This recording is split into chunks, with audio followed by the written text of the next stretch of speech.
Now, in the second section of our lecture, we will talk about the tubotympanic type.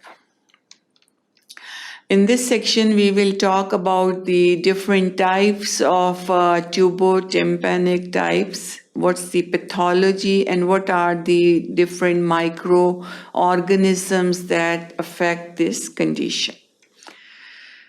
So, chronic suppurative otitis media is the long-standing infection of a part or whole of the middle ear cleft, characterized by ear discharge and permanent perforation. So, chronic suppurative otitis media, as we already talked about acute, which is short-term. Chronic is long-term, long duration, and it can lead to different complications since it's long-standing. And it's suppurative, there is pussy discharge with this also. And it can cause different problems, and it can cause infection of a part or whole of the middle ear cleft, and it can lead to discharge and permanent perforation of the tympanic membrane. Here you can see this is the draining cholesteatoma.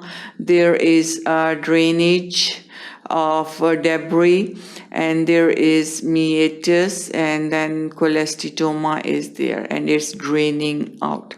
Here again, draining cholesteatoma with extensive ossicular damage. Ossicles are the bones like incus, malleus, and stapes.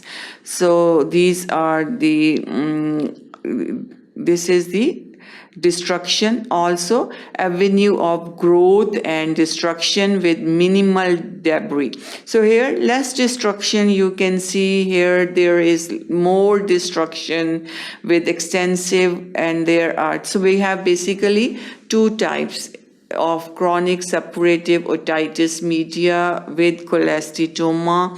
One is draining and one is draining cholesteatoma, but with extensive damage to the ossicular bones also. The epidemiology is higher in developing countries because of poor socioeconomic standards, poor nutrition, and lack of health education. So it's more common in the countries which are developing countries. People who are not well educated, they don't are not very hygienically, they take care of their hygienes or the internal hygiene of the ear or the whole hygiene of the body. So one is the draining cholesteatoma, in which there is drainage of the debris, but the ossicular bones are preserved and they are not damaged as bad as in the other, in which there is cholesteatoma, which is draining, but there is extensive ossicular damage. Then we have types of chronic suppurative otitis media.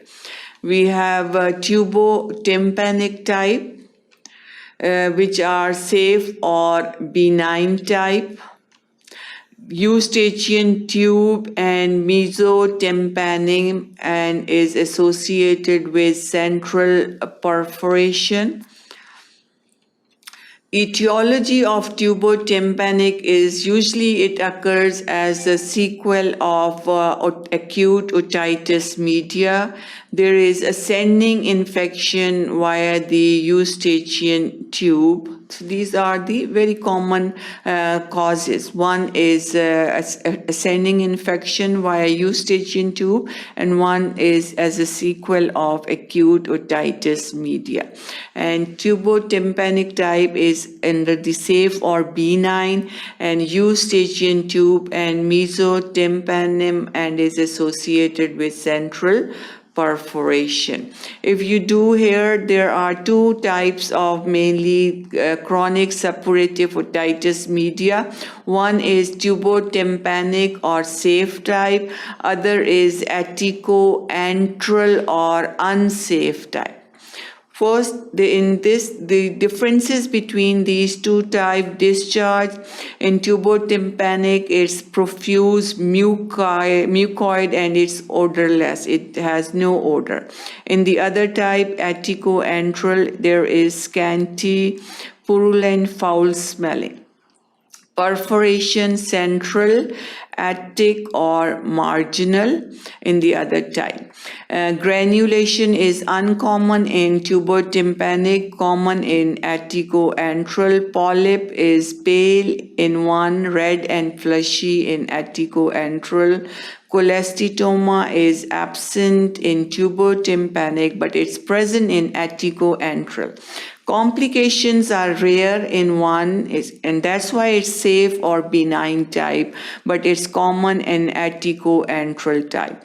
Audiogram is mild to moderate conductive deafness in one, and the other there is conductive or mixed type of deafness. So tubotympanic is benign or safe, atticoantral is unsafe or it's not benign. And then mainly tubotympanic is, as the name show, it involves the eustachian tube and tympanic membrane and associated with central perforation. Allergy to ingestins such as milk, egg, fish usually can lead to chronic suppurative otitis media. Pathology is we have remains localized to mucosa, mostly to antero-inferior part of the middle ear cleft. So this is mainly localized to the antero-inferior part of middle ear cleft, in which there is tubotympanic. Pathological changes that occur, there is perforation of pars tensa, middle ear mucosa, there is polyp, ossicular chain, tympanosclerosis, which is hardening of the tympanic membrane, and there is also fibrosis and adhesion. So all these can occur as a result of chronic otitis media, which involves the tubotympanic type, and there is perforation, there is involvement of middle ear mucosa, polyp formation, hardening of the tympanic membrane, formation of fibrosis and adhesions. So there is perforation of tympanic membrane. We have pars tensa, pars flaccida. In pars tensa, we have central perforation, marginal perforation. Central anterior type, posterior, inferior, all these are different positions according to handle of the malleus.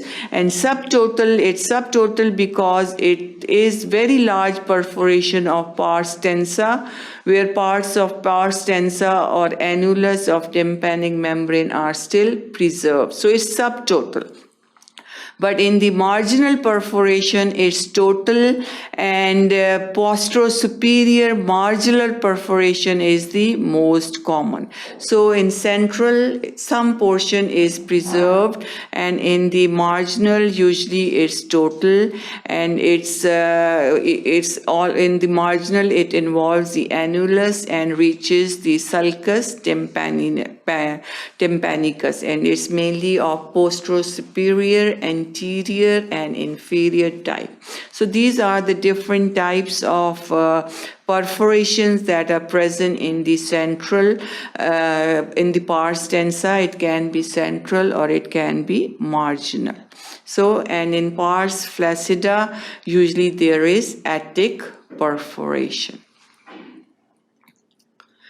Polyps are, you can see, this is the polyps, are smooth mass of edematous and inflamed mucosa which has protruded through a perforation and present in the external canal. So polyps are smooth edematous masses which can, if there is perforation in the tympanic membrane and polyp is there, it protrudes through the tympanic membrane and you can easily see it in the external ear canal. So this is the polyps. Bacteriology that can cause chronic otitis media. Common organisms, we have aerobic or the organisms that require oxygen. We have Pseudomonas aeruginosa, Proteus, E. coli, and Staphylococcus aureus.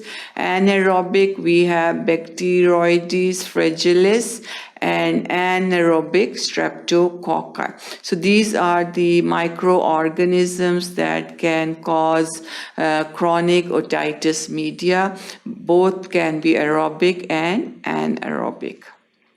So that was all about chronic otitis media. Thank you for watching sqadia.com.